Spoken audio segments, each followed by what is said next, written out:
ეს გახლავთ ძალიან ფართო თემა. უნდა გითხრათ, რომ მოდერნულობის თეორიებს და პოსტმოდერნულობის თეორიებს მაგალითად თბილისის სახელმწიფო უნივერსიტეტში ეთმობა დაახლოებით წელიწად ნახევარი. ამიტომ ამის ჩატევა ერთ საათში ძალიან რთულია, მაგრამ მე შევეცდები ძირითადი თეორიული პარადიგმები მოგაწოდოთ. თავიდანვე ვიტყვი, რომ ჩემი მეგზური ამ საქმეში იქნებიან ძალიან საინტერესო მეცნიერები, სოციოლოგები, ფილოსოფოსები, რამდენიმე მათგანს ჩამოთვლი, შესაძლოა თქვენ გაგიგიათ მათ შესახებ. ეს არის რობერტ მერტონი, რომელიც გახლავთ ამერიკული სოციოლოგიის ერთ-ერთი ძალიან მნიშვნელოვანი წარმომადგენელი და სოციალური თეორიის ერთ-ერთი კლასიკოსი, ალკოტ პარსონსის მოწაფე. ჩვენ დავესახებით მის წიგნს, რომელიც არის კლასიკად ქცეული სოციალურ მეცნიერებებში, რომელსაც ქვია სოციალური თეორია და სოციალური სტრუქტურა. შემდეგ რასაკვირველია დავესახებით მაქს ვებერს, მისი სახელი და გვარი თქვენთვის თაყოლთაოდ ცნობილია. აქტიურად გამოვიყენებ ისეთ სოციოლოგის ნაზრებს, როგორიც არის ზიგმუნდ ბაუმანი, ჩემთვის ერთ-ერთი საყვარელი მეცნიერია. ნიკოს მოუზელისი, ეს არის ადამიანი, რომელიც დღესაც ცოცხალია და მოღვაწეობს ბრიტანეთში, ლონდონში წარმოშობით ბერძენი მეცნიერი და რასაკვირველია გამოვიყენებ პოსტმოდერნიზმის ფუძემდებლის ლიოტარის შრომას. ძალიან მნიშვნელოვანია, რომ ეს შრომა ითარგმნა ქართულ ენაზე, შრომას ქვია პოსტმოდერნული მდგომარეობა, ანუ რაპორტი ცოდნის შესახებ. ასევე დავესახები დერიდას, დავესახები ბოდრიარს და ასე შემდეგ. მოკლედ, რითიც მინდა დავიწყო, არის ის, რომ ერთმანეთსაგან განვასხვაოთ ორი ცნება.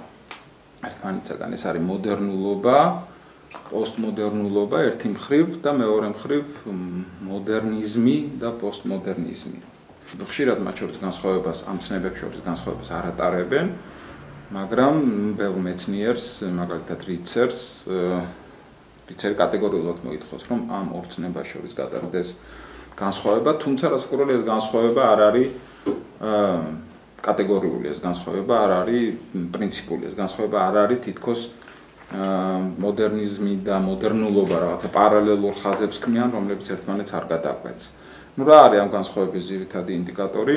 მოდერნულობა და პოსტმოდერნულობა საუბრობს გარკვეულ სინამდვილეზე, გარკვეულ დროზე, სოციალურ დროზე და სოციალურ სივრცეზე, ეპოქის გარკვეულ პერიოდზე შეგვიძლია ასეც ვთქვათ. ხოლო მოდერნიზმი და პოსტმოდერნიზმი, აი ცნებები ქვია, აღწერს აზროვნების გარკვეულ წესს, აზროვნების სპეციფიკურ წესს. ანუ ისევ აი ჩემს მიერ ჩამოთვლილი პოსტმოდერნისტების ტერმინი რო გამოვიყენოთ, აღწერს გარკვეულ დისკურსს. მაშინ ორი სხვადასხვა რამე, ერთია მოდერნულობა და პოსტმოდერნულობა როგორც ეპოქის მახასიათებელი, დროის მახასიათებელი, სოციალური დროის მახასიათებელი და მეორე ეს არის მოდერნული და პოსტმოდერნული აზროვნების წესი. თუმცა უკვე გითხარით და კვლავ გავიმეორებ, რომ ეს ორი რაღაცა ერთმანეთსაგან, ეს ცნებათა ორი წყება ერთმანეთსაგან პრინციპულად დაშორებული არ არის.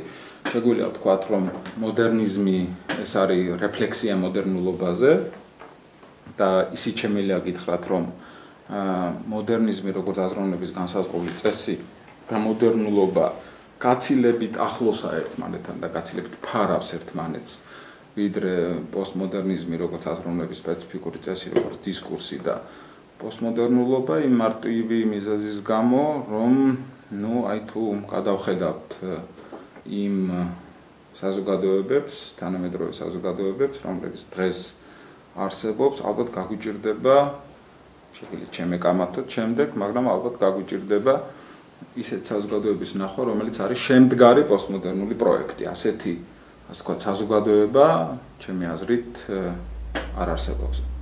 შესაძლოა შეუძლებელიცაა არსებობდეს. ამიტომ პოსტმოდერნიზმმა, როგორც აზროვნების სპეციფიკურმა წესმა, როგორც დისკურსმა, გაუსწრო, თუ შეიძლება ასე ითქვას, შემდგარ რეალობას, განხორციელებულ რეალობას. ამიტომ გაცილებით იოლია დაიძებნოს მაშ კავშირები პოსტმოდერნულობასა და მოდერნულობასა და მოდერნიზმს შორის, ვიდრე პოსტმოდერნულობასა და პოსტმოდერნიზმს შორის.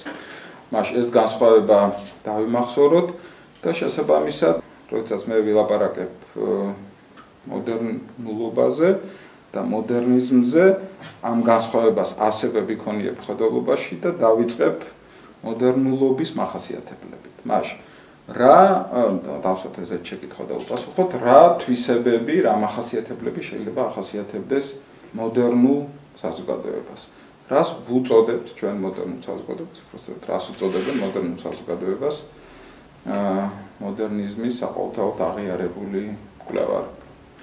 მე როგორც გითხარით, აქტიურად გამოვიყენებ რობერტ მერტონს, ამერიკელ ფუნქციონალისტს, რომელმაც დაწერა შესანიშნავი შრომა სოციალური თეორია და სოციალური სტრუქტურა და მე ვფიქრობ, რომ ამ შრომაში ძალიან საინტერესოდ ახასიათებს მოდერნულობის, მოდერნული საზოგადოების ნიშნებს.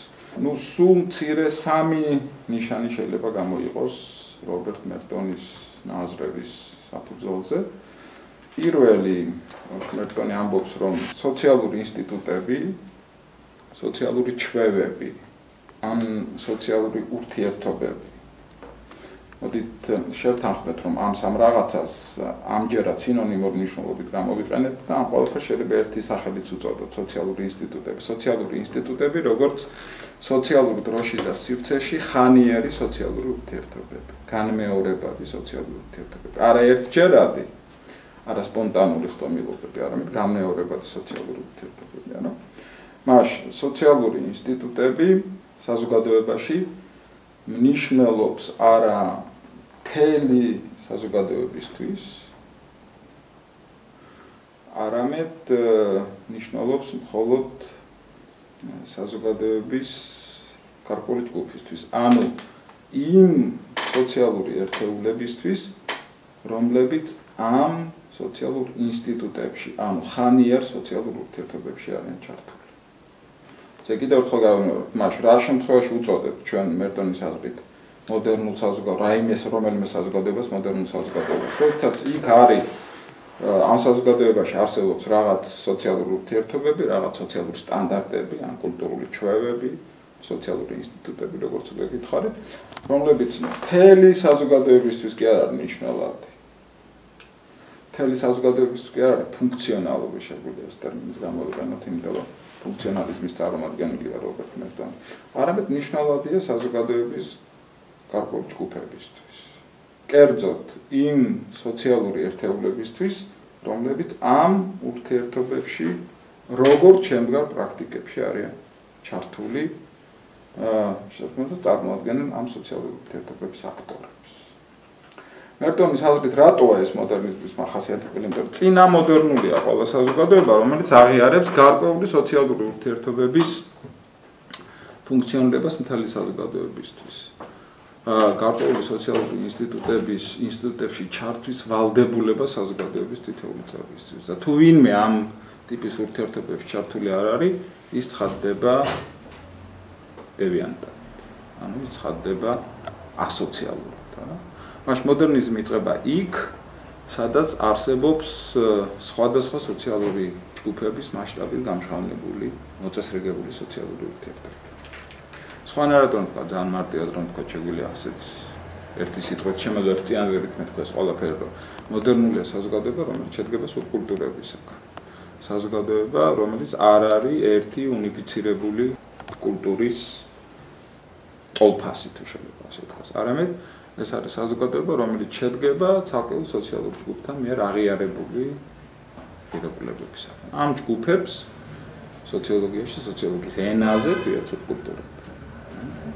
მეორე ნიშანი, თუ ეს გასაგებად ვთქვირისი, თქმაც უნდა მერტონს, მეორე ნიშანი მდგომარეობს იმაში, რომ სხვადასხვა სოციალური ინსტიტუტები, როგორც ხანიერი და მდგრადი სოციალური ურთიერთობები, არ არიან მხოლოდ პოზიტიური შინაარსის მატარებელი.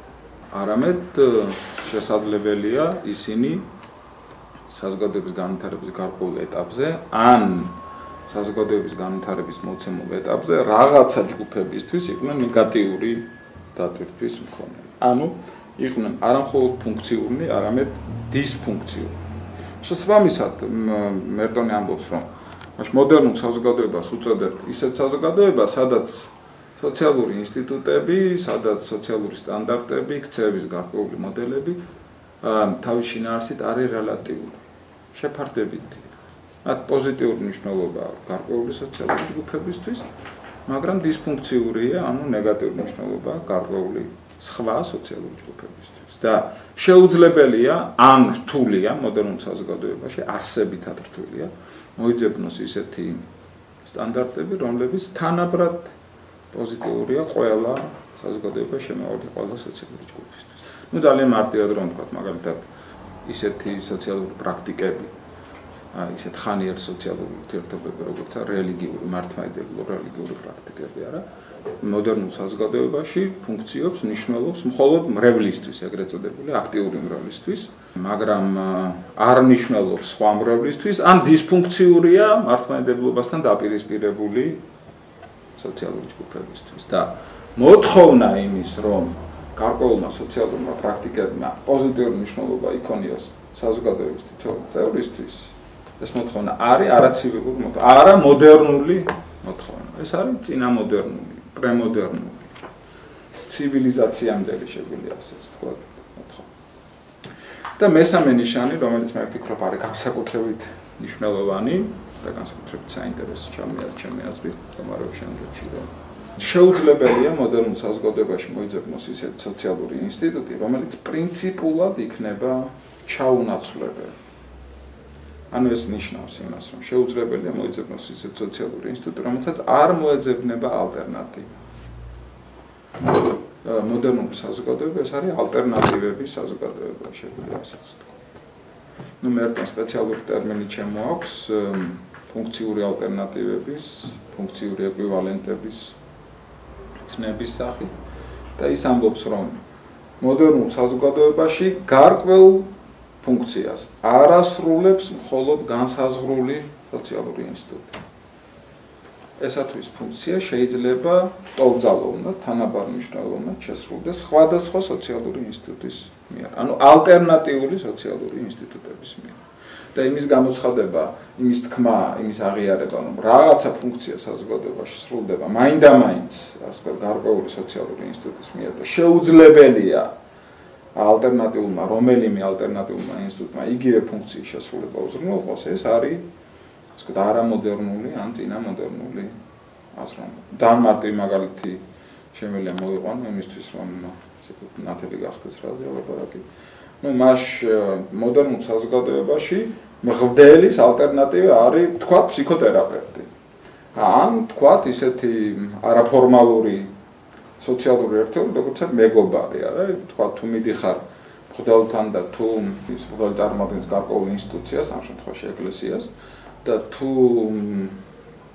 მღვდელის ფუნქცია ცოდვილთან მიმართებაში არის, ასე ვთქვათ, მისი ცოდვების მოსმენა და მიტევება ნუგეში, ზოგადად რომ ვთქვათ ზრუნვა, იგივე ფუნქცია შეიძლება თავის თავზე იტვირთოს ფსიქოთერაპევტმა. ან ვინმე შეიძლება არც მივიდეს არც ერთთან და არც მეორესთან და მეგობარი ყავდეს და მას გაუმხილოს საკუთარი ხვაშიადი, ასე ვთქვათ და მისგან მიიღოს ძალიან ეფექტური დახმარება, რა, რაღაცა ფსიქოსოციალური დახმარება, ასე ვთქვათ.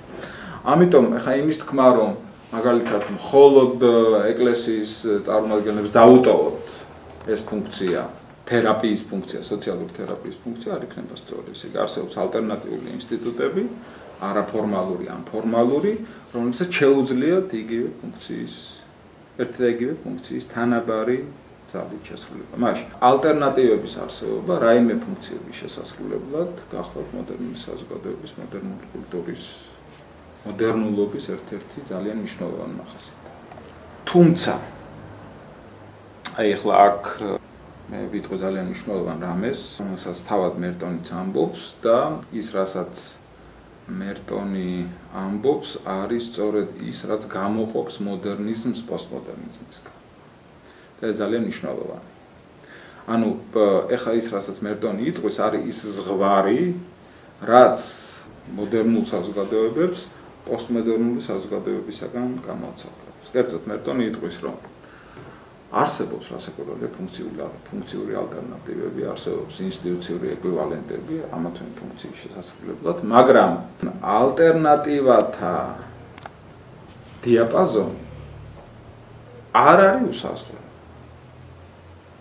ალტერნატივათა დიაპაზონი არის შეზღუდული. ალტერნატივათა შესაძლებლობა არის ზღვარდადებული. და თუ ჩვენ ვიტყვით, რომ ნებისმიერი ალტერნატივა არის ლეგიტიმური განსაზღვრული ფუნქციის შესასრულებლად, მაშინ ვარდებით ან სოციალურ უტოპიაში, რომელიც არის სოციოლოგიის პირველი მტერი, სოციოლოგების აღიარება, ან ვარდებით ქაოსში, სოციალურ ქაოსში. პრინციპი სოციალური უტოპია და სოციალური ქაოსი, მაგრამ ეს დიდი ასე ვთქვათ დისტანცია მათ შორის არ არის, არა? მაშინ მოდერნისტები გეტყვიან, აი მერტონი გეტყვით, რომ კი, ალტერნატივებს აღიარებს მოდერნული საზოგადოება, მაგრამ ალტერნატივათა შესაძლებლობა არ არის განუსაზღვრელი. ალტერნატივათა შესაძლებლობა არის ზღვარდადებული, შემოსაზღვრული და ამ საზღვარს ალტერნატივებს უდებს სოციალური სტრუქტურა. სოციალური წესრი. ეს ერთი, მეორე, ფუნქციური ალტერნატივების აღიარების მიუხედავად მერტონი ამბობს, რომ მოდერნული საზოგადოებისთვის ძალიან მნიშვნელოვანია და ესეც არის ხაჭობს განმასხვავებელი მოდერნულობის, პოსტმოდერნულობისაგან ძალიან მნიშვნელოვანია სოციალური წონასწორობის ცნება. კერძოდ, რა იგულისხმება სოციალური წონასწორობა? შეცეკი მერტონი ამბობს, რომ მოდერნიზმისთვის ძალიან მნიშვნელოვანია ის, რომ მას რაღაცა სოციალური ინსტიტუტები ფუნქციურია ერთი ჯგუფისთვის და დისფუნქციურია სხვისთვის, ანუ სოციალურ ინსტიტუტებს ყოველთვის აქვს ფუნქციური და დისფუნქციური, პოზიტიური და ნეგატიური შედეგები, მაგრამ მერტონი ამბობს იმასაც, რომ ამის მიუხედავად, ფუნქციური და დისფუნქციური შედეგების გაჩენის მიუხედავად, მოდერნული საზოგადოება მოწოდებულია იმისთვის, რომ შეინარჩუნოს ფუნქციურ და დისფუნქციურ შედეგთა შორის ბალანსი, ანუ სოციალური წონასწორობა. თუ აღმოჩნდა ისე, რომ რაღაცა სოციალურმა ინსტიტუტმა დისფუნქციური შედეგები უფრო ჭარბად მოიტანა, ანუ უარყოფით შედეგები ჭარბად მოიტანა ვიდრე დადებით შედეგები, ვიდრე პოზიტიური შედეგები. მაშინ ეს ნიშნავს, რომ საზოგადოება არის რაღაცა ავადმყოფურ პათოლოგიურ მდგომარეობაში და ის საჭიროებს თერაპიას. და თერაპია მდგომარეობს ერთადერთ რამეში, უნდა აღდგეს ფუნქციური და დისფუნქციური შედეგთა ბალანსი. მაშინ თუ აღმოჩნდა, რომ რაღაცა სოციალური ინსტიტუტი საზოგადოებაში მხოლოდ ნეგატიურ რეაქციებს იწვევს საზოგადოებაში არსებული სოციალური ჯგუფების მხრიდან, მწიფდება ბუნტი, მწიფდება რევოლუცია, მწიფდება ჯანმრთელი.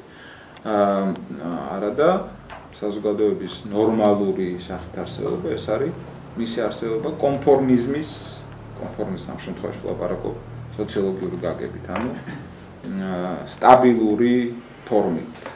კონფორმიზმის ფორმით ეს მერტონის ცნება, ეს კონფორმიზმს უწოდებს საზოგადოებას, სადაც კულტურაში აღიარებული მიზნები და მათი მიღწევის ინსტიტუციური საშუალებები თანხმობაში ერთმანეთთან. ამიტომ თუ გინდა რომ საზოგადოება მიარსებოს ნორმალურად, ეს ნიშნავს რომ ის არსებობს ასე კონფორმიზმის სახით, კონფორმიზმის პირობებში და კონფორმიზმის საზოგადოება გულისხმობს ბალანსის დაცვას პოზიტიურ და ნეგატიურ თვისებებს შორის. ეხლა აქ აუცილებლად უნდა შემოვიყვანო ზიგმუნდ ბაუმანი, რომელიც ასევე ამბობს, და ეს კარგად ებმის ჩემი აზრით ყველაფერი იმას, რაც აქამდე თქვა რობერტ მერტონმა. ზიგმუნდ ბაუმანი ამბობს, რომ მოდერნულობის პირველი ნიშანი ეს არის ის, რომ მოდერნული საზოგადოება არსებობს წესრიგის პირობებში. და ის, რაც წესრიგს უპირისპირდება, არის არა სხვა წესრიგი, არა ალტერნატიული წესრიგი. არამედ ის რაც წესრიგს უპირისპირდება არის ქაოსი. მაშინ მოდერნიზმი არსებობს მხოლოდ როგორც მოწესრიგებული სოციალური მთელი.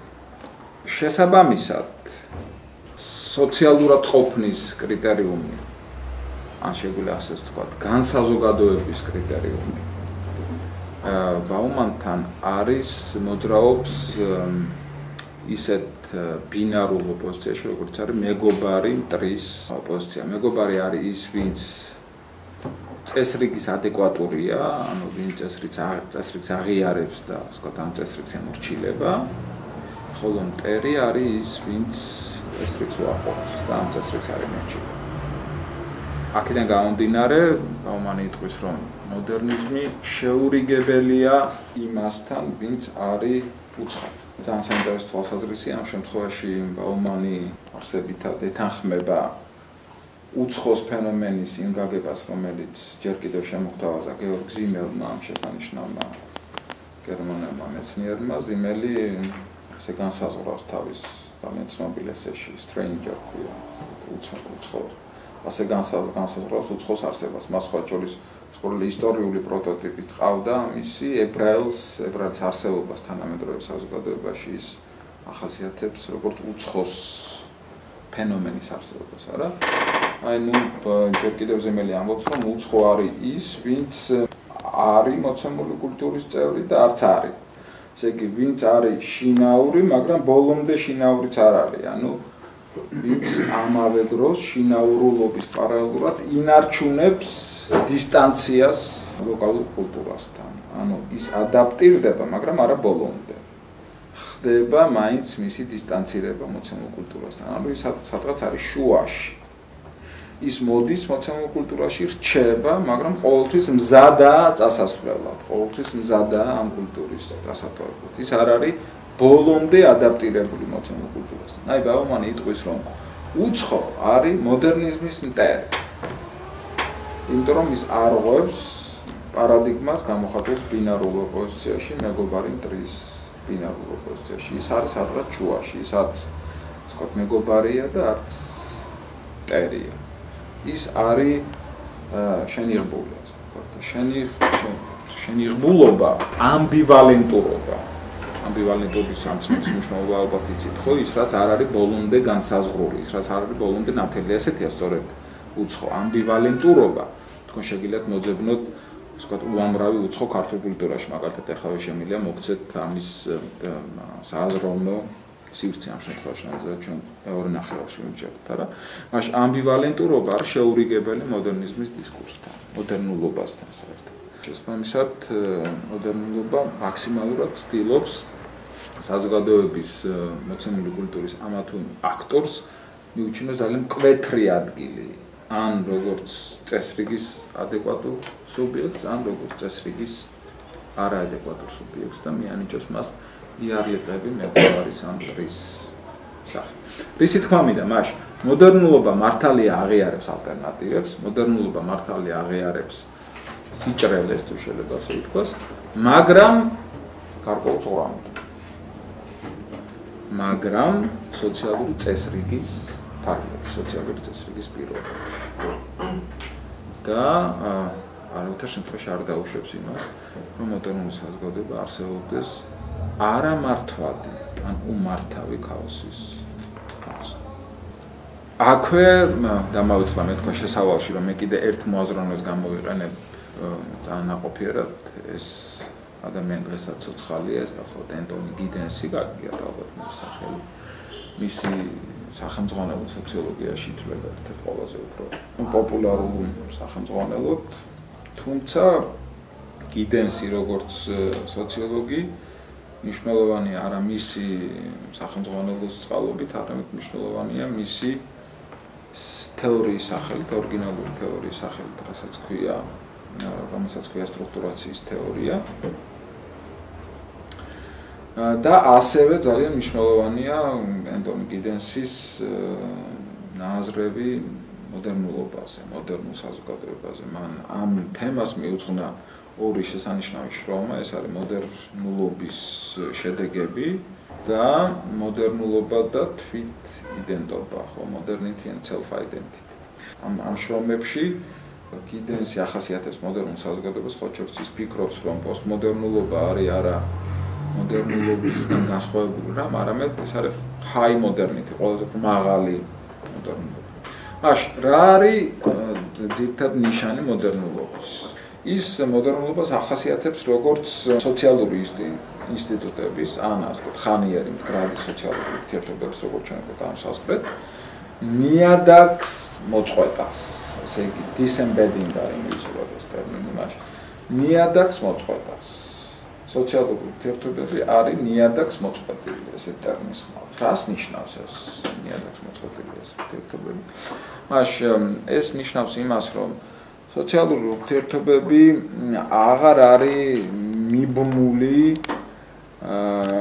გარკვეულ დრო, სივრცულ ლოკაციაზე, ან ლოკაციასთან. სოციალური ურთიერთობები არ არის დეტერმინირებული გეოგრაფიული ადგილით. სავსებით შესაძლებელია სოციალური ურთიერთობების ორგანიზება დრო-სივრცულ ლოკაციაში თანაყოფნის, ანუ დასწრების presence, დასწრების გარეშე. მარტივ მაგალითად რომ მოვიყვანოთ, შენ შეიძლება ისე დაამთავრო კოლუმბიის უნივერსიტეტი ამერიკის შეერთებულ შტატებში, რომ თვალით არ კონდეს ნანახია, ვთქვათ, ამერიკა. ეს უნივერსიტეტი და არც იცოდე ის პროფესორი ვინ შეფასებას გაძლევს, როგორ გამოიყურება. რატო? იმიტომ რომ არსებობს დისტანციური სწავლების ინსტიტუტი, არა დისტანციური სწავლების ფენომენი. შესაბამისად, ნიადაგს მოწყვეტა სოციალური ურთიერთობების, რაც არის მოდერნულობის ერთ-ერთი უმნიშვნელოვანესი თვისება გიდენსის აზრით, ნიადაგს მოწყვეტა რაღაც მექანიზმები აქვს. და ერთ-ერთი მექანიზმი არის სწორედ ტექნოლოგია, მედია ტექნოლოგიები გიდენსის აზრით, არა? როდესაც ტექნოლოგიები, მედია ტექნოლოგიები, მაშინ მედია კომუნიკაციის საშუალებები, როგორც არის Skype, მაგალითად, როგორც არის ინტერნეტი, როგორც არის იმეილი და ასე შემდეგ, იძლევა შესაძლებლობას სოციალურ ურთიერთობებისა დისტანციაზე, როდესაც კიდევ ერთხელ ვიმეორებ, აღარ მოითხოვება ერთ დრო-სივრცულ ლოკაციაში თანაყოფნა სოციალური ურთიერთობების აქტორების. მედია ტექნოლოგიების გარდა, აი ამ ნიადაგს მოწყვეტის კიდევ ერთი მექანიზმი, რასაც ძალიან საინტერესო მოსაზრება, ენტონი გიდენსის კიდევ ერთი მექანიზმი არის საექსპერტო სისტემები. რა იგულისხმება ამაში? ეს ამაში იგულისხმება ანუ ექსპერტული ცოდნა თუ შეიძლება ასე ვთქვას. გიდენსი აქ ძალიან საინტერესო ვითარებას, ძალიან საინტერესო რამის აღწერს და ეს ნამდვილად ასია, ნამდვილად არის მოდერნიზმის თვისება და კავშირში არასაკურველია ნიადაგს მოწყვეტის თვალსაზრისთან. გიდენსი ამბობს, რომ იმისთვის, რომ რაღაც პროდუქტული ქმედება განახორციელო, სულ არ არის აუცილებელი ამ ქმედების განხორციელების ყველა ეტაპი იყოს შენი საკუთარი პიროვნული გამოცდილების ნაწილი. არამედ შენ შეგიძლია აიღო რაღაცა მზა პროდუქტი, როგორც ქცევის მოდელი და ჩართო შენ ცხოვრებაში ისე, რომ ის არ გახადო მისი ამ პროდუქტის შექმნა არ გახადო შენი გამოცდილების ნაწილი. მაგალითად, კიდევ მარტივ მაგალითს მოვიყვანო, ნათელი გახდება რაც ელაპარაკე. როდესაც მე ვარ აბიტურიენტი და მინდა ჩავაბარო უმაღლეს სასწავლებელში, მე სულაც არ არის აუცილებელი უმაღლეს სასწავლებლის არჩევის დროს მოვიარო საქართველოში არსებული უმაღლეს სასწავლებლები, დავესწრო რაღაცა საჩვენებელ ლექციებს, ამ მივიდე და ჩავატარო გამოკითხვა უნივერსიტეტის სტუდენტებთან, გავესაუბრო პროფესორ მასწავლებლებს და ასე შემდეგ, არამედ მე შემიძლია შევიდე სადღაც ვებგვერდზე, თუ მე მინდა მაგალითად ვარ საქართველოში და მინდა ვისწავლო ამერიკაში, შემიძლია შევიდე ვებგვერდზე და ვნახო ამ უნივერსიტეტის რეიტინგი, ამა თუ უნივერსიტეტის რეიტინგი საერთო უნივერსიტეტების რეიტინგთა საერთო სისტემაში. ანუ დავეყრდნო ექსპერტების მიერ მოპოვებულ ცოდნას და ამ ცოდნას გამოვუცხადო ნდობა. ეს არის ძალიან მნიშვნელოვანი. მაშინ გიდენსი იტყვის, რომ მოდერნულობა არ არსებობს ნდობის ფაქტორის გარეშე. ესე იგი, ნდობა არის მოდერნულობის ერთ-ერთი უმნიშვნელოვანესი მექანიზმი, იმიტომ რომ შეუძლებელია, პრაქტიკულად შეუძლებელია ამ ცვალება დინამიკურ სოციალურ ცხოვრებაში ყველაფერი გახდეს შენი გამოცდილების ნაწილი, ყველაფერი იქცეს შენი შემოწმების, ვერიფიკაციის, გადამოწმების, მონიტორინგის ობიექტად. შენ ძალიან მნიშვნელოვანი მოდელები ქცევის უნდა აიღო როგორც მზა და დაუჯერო იმ ადამიანებს, ვინც ითვლება ექსპერტებად, ანუ მოცემული მოდელების პროფესიონალ შემოქმედება. ახლა რა საკვირველია, კიდენსი აქ იმას ამბობს, ეს აბსოლუტურად მართალია, რომ ნებისმიერი ნდობა დაკავშირებულია საექსპერტული ცოდნის მიმართ, ექსპერტული სისტემების მიმართ არის კავშირში რისკთან. არ არსებობს ნდობა რისკის გარეშე. როდესაც მე ნდობას უცხადებ გარკვეულ საექსპერტო სისტემას, ამავე დროს მიდივარ განსაკუთრებულ რისკზე, იმიტომ რომ საექსპერტო სისტემის გამართლების რაღაცა კაუზალური დეტერმინაცია ეგეთი არ არსებობს, რომ ის აუცილებლად გამართლებს, ესე არ არის. თუმცა რასაკვირველია არსებობს მეტნაკლები ალბათობა. შეიძლება ჩემს მიერ შერჩეული ექსპერტების შორის არჩევანი გავაკეთო იმაზე, რომელიც ნაკლებ კვალიფიცირებულია მაგალითად, ამიტომ წავაგო და არ მივიღო ის ეფექტი, რომელსაც მე ველოდები, არა? მაგრამ აი ეს კიდევ მას რაც ამბობს გიდენს მოდერნულობის შესახებ, ესეც ძალიან მნიშვნელოვანია, ესეც მინდოდა მეთქვა, რომ მას დისტანციური სოციალური ურთიერთობები, ნიადაგს მოწყვეტილი სოციალური ურთიერთობები, რომლებიც დაკავშირებულია საექსპერტო სისტემებთან და მედია ტექნოლოგიებთან, არის მოდერნულობის, როგორც გარკვეული დროისა და გარკვეული სოციალური სივრცის მნიშვნელოვანი მახასიათებელი. ეს რაც შეეხება, ასე ვთქვათ, მოდერნული საზოგადოების და როგორია მოდერნული საზოგადოება. ახლა რასაკვირველია, რაღაცა უნდა ვთქვათ აუცილებლად, რაღაცა კი არა მნიშვნელოვანი რამ უნდა ვთქვათ მოდერნიზმზე, როგორც აზროვნების სპეციფიკურ წესზე, როგორც გარკვეულ დისკურსზე. აქ რასაკვირველია, მე აქტიურად გამოვიყენებ ლიოტარს, აქტიურად გამოვიყენებ ვებერს, აქტიურად გამოვიყენებ მოუზელის, სტრუქტურალისტებს, ასევე პოსტსტრუქტურალისტებს, დერიდას, სახით და ასე შემდეგ. მაშინ რა ახასიათებს მოდერნიზმს, ანუ მოდერნულ აზროვნებას, ამ შემთხვევაში ვლაპარაკობთ აზროვნების წესზე. მოდერნულობაზე როგორც დროზე უკვე ვისაუბრებ. მე ვფიქრობ, რომ ყველაზე მნიშვნელოვანი თვისა, მე კი არ ვფიქრობ. ას ფიქრობენ და მე ვეთანხმები ამაზე. მოდერნიზმის როგორც აზროვნების სპეციფიკური წესის ყველაზე მნიშვნელოვანი ახასიათებელი ეს არის ობიექტური ცოდნის მიღწევის პრინციპული შესაძლებლობა. შემიძლია ასე ვთქვათ, ცოდნის ობიექტურობის განხორციელების პრინციპული შესაძლებლობა. ეხლა რას ნიშნავს ობიექტური ცოდნა? ობიექტური ეს მე უნდა გითხრათ, რომ ანტიკური საბერძნეთთან მოყოლებული ცოდნის ობიექტურობის, შემეცნების ობიექტურობის პრობლემა თქვენ შენგრად მოგახსენებათ, არის ერთ-ერთი ყველაზე უფრო ფუნდამენტური პრობლემა, რომელიც განეკუთვნება გნოსეოლოგიის სფეროს და დღემდე ეს სადავო ამბავია, მაგრამ მე რამოდენიმე ისეთ რამეს ვიტყვი ცოდნის ობიექტურობასთან კავშირში, რომელიც მეტნაკლებად შეთანხმებული კი არ არის, თქვა მეტნაკლებად გაზიარებულია ამ პრობლემის მკვლევართა მიერ. ცოდნის ობიექტურობა გულისხმობს ერთ ძალიან მარტივ რამეს, რომ ცოდნა არ დაიყვანება ემპირიულ სუბიექტს, ინდივიდუალურ სუბიექტს, ინდივიდს. ცოდნის ობიექტურობა აუცილებლად გულისხმობს იმას, რომ ის არის აუცილებელი და საყოველთაო. ძალიან მარტივ რაღაცას ვამბობ ხა ამ შემთხვევაში, რა. მთავარი პრობლემა აქ იწყება იქ თუ რა არის ამ აუცილებლობის და საყოველთაობის კრიტერიუმი. რამ უნდა განაპირობოს ამა თუ იმ ცოდნის აუცილებლობა და საყოველთაობა. აქ არის რამოდენიმე კრიტერიუმი შემოდის. ერთი ეს გახლავთ სინამდვილე, რეალობა, თუ ცოდნა ასახავს რეალობას, თუ ცოდნა არის რეალობის ადეკვატური, მაშინ ამ შემთხვევაში ვამბობ, რომ ეს ცოდნა არის ობიექტური, ანუ ის აუცილებელი და საყოველთაოა, რა. ჯერ კიდევ ასე განსაზღვრა ჭეშმარიტება არისტოტელემ, როდესაც გამოაცხადა ჭეშმარიტება გამოაცხადა მსჯელობისთვისება და თქვა, რომ ესეთი მსჯელობაა ჭეშმარიტი, რომელიც შეესაბამება საგნობრივ ვითარებას. ესე იგი, რეალობა როგორც ცოდნის ობიექტურობის საზომი.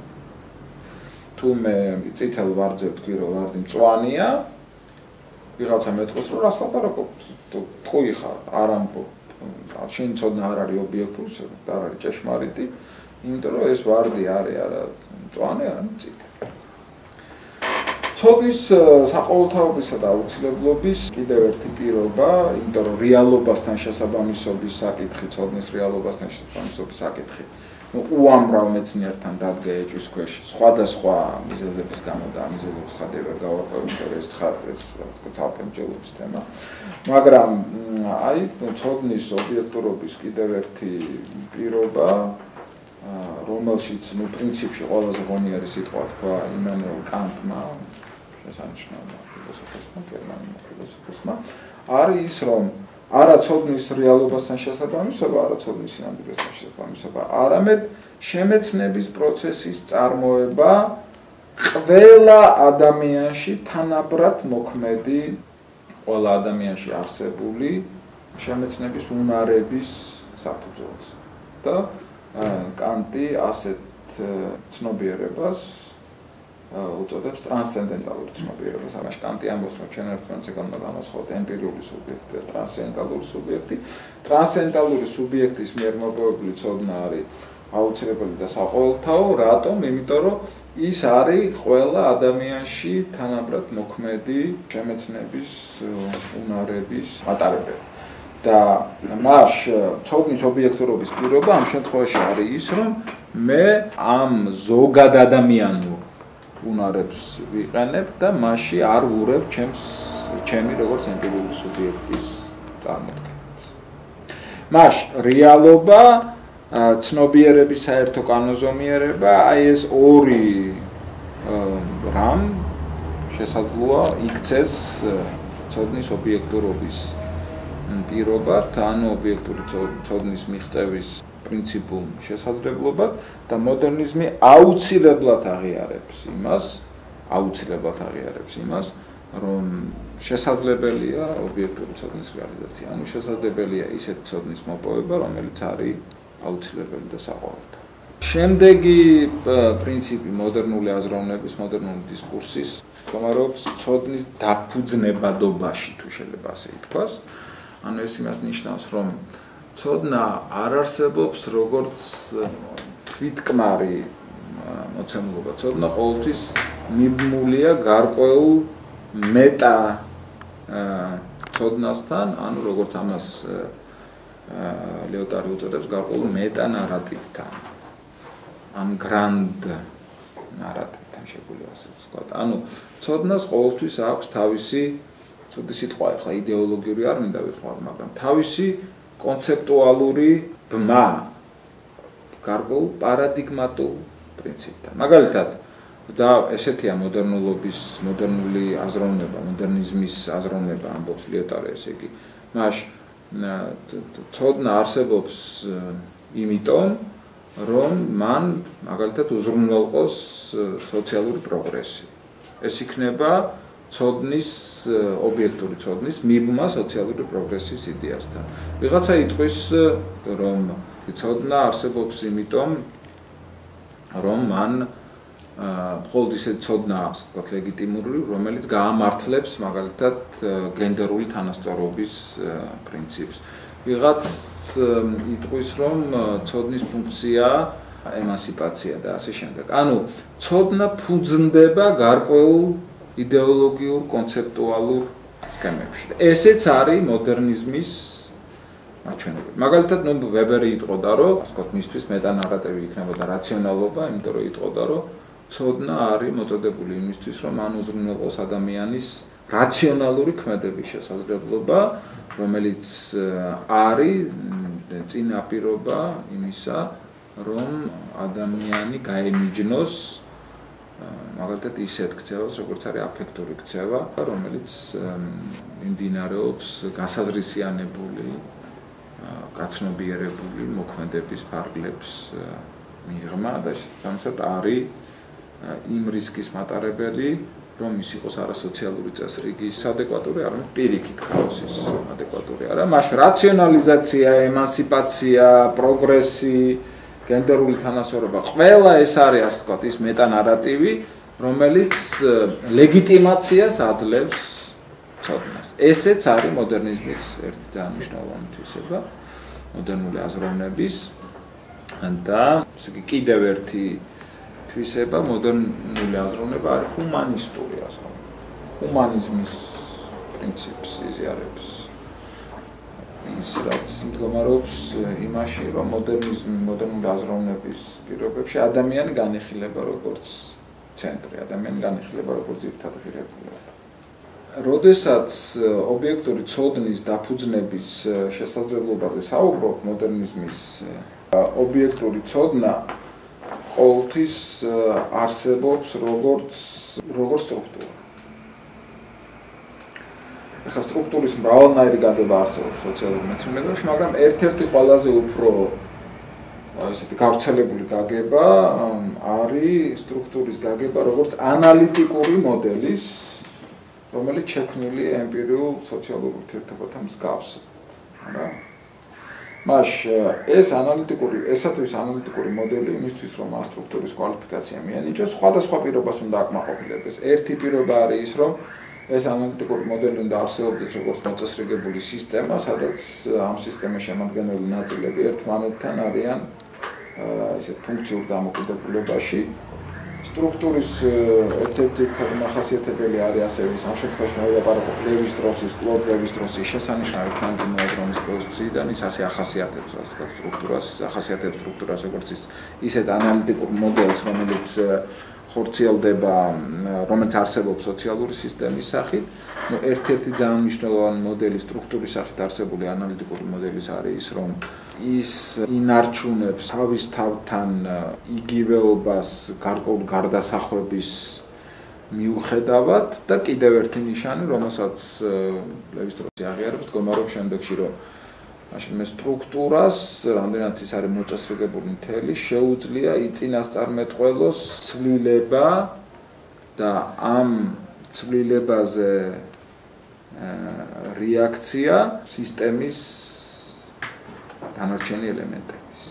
ესე იგი, მაშინ წინასწარმეტყველების შესაძლებლობა, სოციალური სისტემის სახით არსებობა და გარკვეული გარდასახვების მიუხედავად საკუთარ თავთან იდენტურობა არის სტრუქტურის როგორც ანალიტიკური მოდელის მნიშვნელოვანი ნაწილი. და აი მაშ მოდერნიზმის წარმომადგენლები ამბობენ, რომ მოდერნული დისკურსი აუცილებლად ოპერირებს სტრუქტურების მეშვეობით.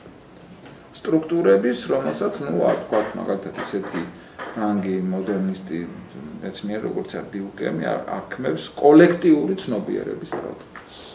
მას სტრუქტურაც არის არა ინდივიდუალური ემპირიული სუბიექტის პროდუქტი, არამედ კოლექტიური ცნობიერების პროდუქტი, რომელიც ინდივიდთან მიმართებაში, ემპირიულ სუბიექტთან მიმართებაში ინარჩუნებს დისტანციას, მაგრამ დისტანციას კი არ ინარჩუნებს მარტო, არამედ ინარჩუნებს ინდივიდის მიმართ აქვს მაიძულებელი ფუნქცია. ავალდებულებს მას მოიქცეს ასე და არა სხვაგვარად.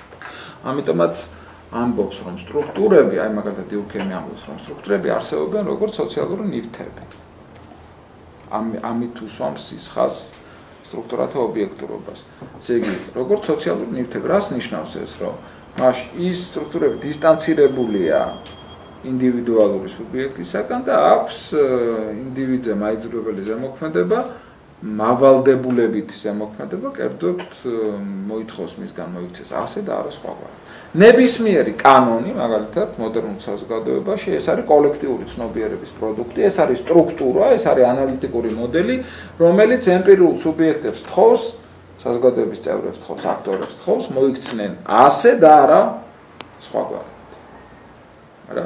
ასაკურველია ეს ანალიტიკური მოდელები, სტრუქტურის სახით არსებული ანალიტიკური მოდელები, ბოლომდე მყარი არ არის, ასე ვთქვათ, ეს არ არის ერთხელ და საბოლოოდ დადგენილი მოდელები, არამედ ისინი ეს მოდელები ექვემდებარება გარკვეულ რევიზიას, გარკვეულ გადახედვას, გარკვეულ ტრანსფორმაციას, მაგრამ მათ აქვთ აუცილებლად შედარებითი დამოუკიდებლობა, შედარებითი ხანიერება, შედარებითი სიმყარე და რაც მთავარია, კიდევ ერთხელ ვმეორებ, არიან ისეთი ერთეულები, რომლებიც აწმებიან ინდივიდუალურ ცნობიერებას. მოდერნული დისკურსი ეს არის სტრუქტურული აზროვნება. მოდერნული აზროვნება ეს არის სტრუქტურებით აზროვნება. ოპერირებს მოდერნიზმის სტრუქტურებზე გავაკეთოთ. ეხლა აქ არ მრჩება დრო, იმიტომ რომ ძალიან მნიშვნელოვანია აქ დერიდეს თვალსაზრისით, რომელიც ამბობს, რომ მოდერნიზმის ერთ-ერთი მახასიათებელი, მოდერნის დისკურსის ერთ-ერთი მახასიათებელი არის ლოგოცენტრიზმი და დერიდა ლოგოცენტრიზმს უკავშირებს სხვადასხვა დაშვებებს. ერთ-ერთი დაშვება სამყაროს ობიექტური სურათის შესაძლებლობა, რაც უკვე მოგახსენეთ. ლოგოცენტრიზმის მახასიათებელია სწორხაზოვანი დეტერმინაცია, ასევე მოვლენათა მიზანშეწონილებას აღიარებს ის და ამ შემდეგ. ახლა ამათი გარჩევის დრო არ აქვს. ახლა გადავალ პოსტმოდერნულ დისკურსზე და მარტივად ვიტყვი, შედარებით ახასიათებას გავაკეთებ მოდერნიზმის დისკურსთან. მიმართებაში ამ შემთხვევაში ძალიან ბევრ მოაზროვნეს დავესესხები და პირველ რიგში დავესესხები ლიოტარს, რომელმაც თქვა, რომ პოსტმოდერნიზმი ეს არის გრანდ ნარატივების სიკვდილი. პოსტმოდერნიზმი დგება მაშინ, როდესაც კდება გრანდ ნარატივი. რას ნიშნავს ეს? რომ მაშინ ეს არის თუ შეიძლება ასე ითქვას, ის რასაც ერთ-ერთი ძალიან ცნობილი მკვლევარი, ბრიტანელი მკვლევარი მოუზელის უწოდებს ანტიდაფუძნებადობას, რომელიც დამახასიათებელია პოსტმოდერნიზმისთვის. მაშინ არ არსებობს რაიმე უნივერსალური პრინციპი, რომელიც რაღაც იდეოლოგიური კონცეპტუალური სქემა, რომელიც გარკვეულ ცოდნას მიანიჭებდა ლეგიტიმაციას. ესეთი მეტანარატივები, გრანდ ნარატივები პოსტმოდერნიზმის პირობებში არ არსებობს. არსებობს რა? მხოლოდ ნარატივები, არა მეტანარატივები, არამედ ნარატივები. და არსებობს ბევრი ნარატივი, რომლებიც უამრავი ნარატივი, რომლებიც შესაძლოა კი ნამდვილად ასე ასე იბადება ცალკეული ინდივიდების გონებაში და ესე იგი საკითხის დაყენება იმის შესახებ ამ ნარატივებს შორის ცალკეული ინდივიდების მიერ შექმნილ ნარატივებს შორის რომელია ლეგიტიმური და რომელი არა ლეგიტიმური, აი ეს კითხვა, ეს შეკითხვა არის უსაზღვრისი. მაშინ არანაირი რაიმე ისეთი ალეგიტიმირებელი ზოგადი პრინციპი, მეტათეორიული პრინციპი, რომელიც ამა თუ იმ ცოდნას მიანიჭებდა ლეგიტიმაციას პოსტმოდერნიზმის პირობებში არ არსებობს. მეტანარატივები არის და არის. თუ ნიჩე ცნობილია თავის ცნობილი დებულებით, ღმერთი მოკვდა, ლიოტარი ცნობილია თავისი განცხადებით, რომ მეტანარატივები არის. შესაბამისად, პოსტმოდერნული აზროვნება, პოსტმოდერნული დისკურსი პრინციპულად გამორიცხავს ობიექტური ცოდნის მიღწევის შესაძლებლობას. ის ამბობს, რომ ობიექტური ცოდნა არ არსებობს. მასწავლე ის გამორიცხავს ორივე კრიტერიუმს ცოდნის ობიექტურობის, რასაც მე უკვე მოგახსენეთ მასში. ან იმას, რომ ესე იგი ცოდნის ჭეშმარიტება, ცოდნის ობიექტურობა წყდება რეალობასთან მიმართების საფუძველზე, ანუ ემპირიული დადასტურების იდეა არ მუშაობს, ეს ერთი და მეორე ასევე არ მუშაობს ის, რომ არსებობს ტრანსცენდენტალური ცნობიერება, რომელიც შეიარაღებულია, ასე ვთქვათ, ყველა ადამიანის ცნობიერებისთვის საერთო შემეცნების მექანიზმები და ის უზრუნველყოფს, ასე ვთქვათ, ცოდნის საყოველთაობას და აუცილებლობას. არც ერთი ეს კრიტერიუმი არ მუშაობს. და ამის ნაცვლად პოსტმოდერნიზმი იყენებს, აყალიბებს კიდევ ძალიან უმნიშვნელოვანეს, მისთვის ძალიან უმნიშვნელოვანეს დებულებას, რომ არა რეალობა ქმნის წარმოდგენას.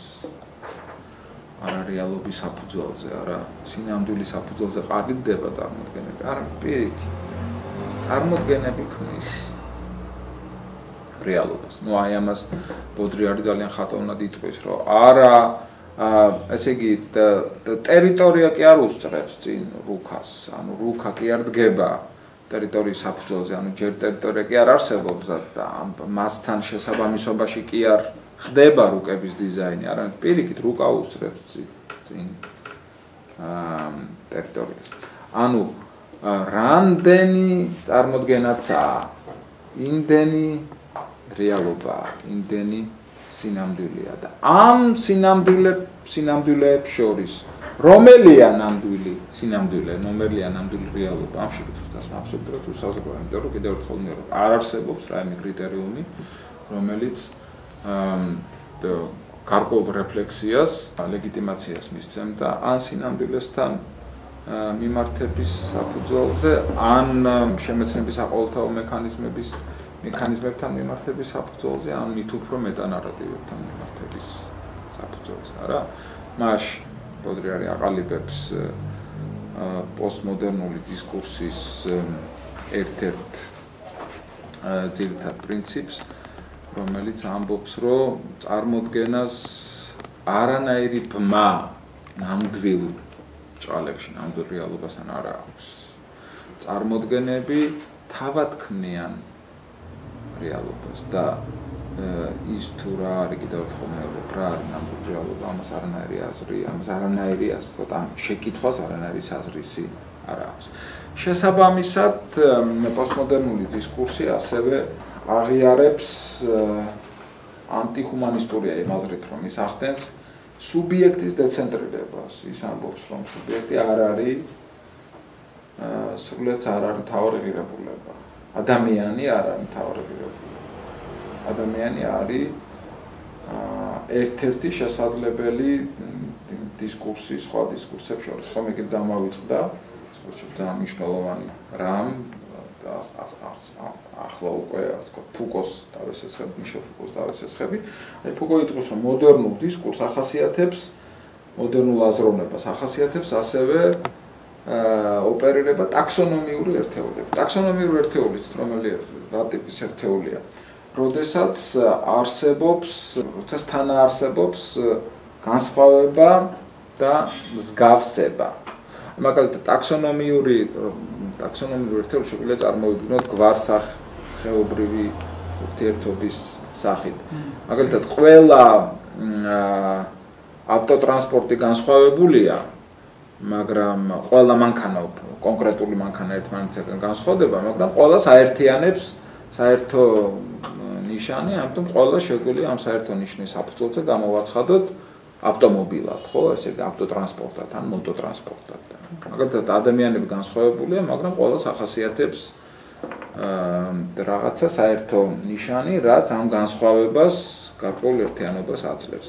ამიტომ ძალიან მნიშვნელოვანია მოდერნული დისკურსისთვის ოპერირება ასეთ ტაქსონომიური ერთეულებით. მაგალითად, ისინი ძალიან პოპულარულია მოდერნული დისკურსი ასეთ განსხვავებები. შავკანიანები მიდრეკილნი არიან დანაშაულისკენ თეთრკანიანებთან შედარებით. ესე იგი, შავკანიანები აღებულია როგორც ტაქსონომიური ჯგუფი, ტაქსონომიური სოციალური ერთეული და მიუხედავად იმისა, რომ არსებობენ განსხვავებული შავკანიანები, მათ მაინც აქვთ, ასე ვთქვათ, საერთო მახასიათებლები. მაგალითად, ის რომ მიდრეკილნი არიან ისინი უფრო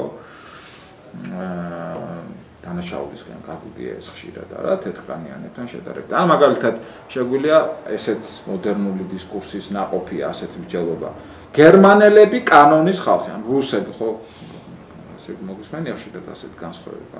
მაშინ, როდესაც ქართველები არიან მიმართული, ქართველები არიან კანონდამღვრები და, ასე ვთქვათ, არ ითვალისწინებენ კანონებს და ამავდროულად. მაშინ ამ ტიპის განზოგადებები, ამ ტიპის გენერალიზაციები ეს არის მხოლოდ შესაძლებელი ტაქსონომიური ერთეულებით ოპერირების პირობებში და ამ ტიპის განზოგადებებს ეს მოაზროვნეები უწოდებენ თვითმყოფად გენერალიზაციას, ანუ სუბსტანციურ გენერალიზაციას. აი ამას უარყოფს კატეგორიულად ასევე პოსტმოდერნიზმი, ისინი ამბობენ, რომ არავითარ ტაქსონომიური ერთეულები, არავითარი, ასე ვთქვათ, გენერალიზაციის მოხდენა არ შეიძლება, სისულელეა, აბსურდს უწოდებენ.